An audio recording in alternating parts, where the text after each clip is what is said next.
now that we've talked about the history, that will inform the conversation of what FOMO is, because I think once you know where it comes from, you can better understand how it plays out in the psychology of it all in our lives. So FOMO is really about two things. First, FOMO is about aspiration. It's about wanting more. It's an anxiety that's provoked by these feelings, oftentimes driven by social media, that there's something better out there than what you're doing right now. You know, it's this idea, especially in the workplace, it's like you go on LinkedIn. LinkedIn for me is like a FOMO factory.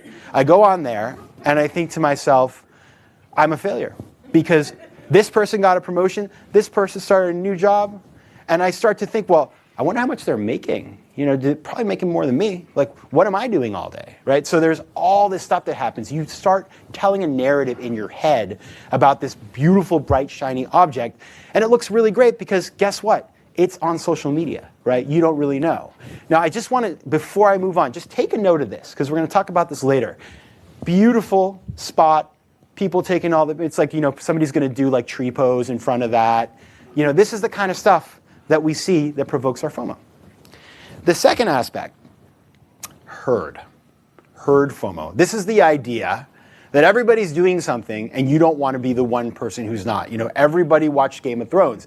Everybody's at the marketing conference and you're not, and you're like, well, I'm not going to be part of the crowd. And the reality is that this is very much part of our DNA. In fact, the earliest humans, they were very well aware that they needed to stick together.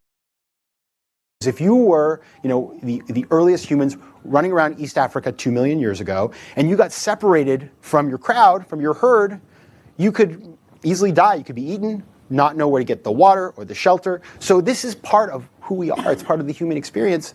But here's the thing. You know, I always like to think of FOMO in a visual sense. And here we have this image of the wildebeest in Africa. That should have been a video, but I don't think it's going to work. But anyway, imagine them all moving together. The wildebeest travel together for this physical safety I've just talked about, the same way as the early humans. You separate a wildebeest from the group, along comes some predator, yikes. When they're all together in this swarm migration, they can survive. Maybe you get one, maybe you get two, but they're able to survive as a species. Our FOMO is not for physical safety. We are looking for psychological safety, right? That's why we feel these feelings, because we don't want to be isolated from the crew. But as we all know, if you don't watch Game of Thrones, you will survive. Okay, so what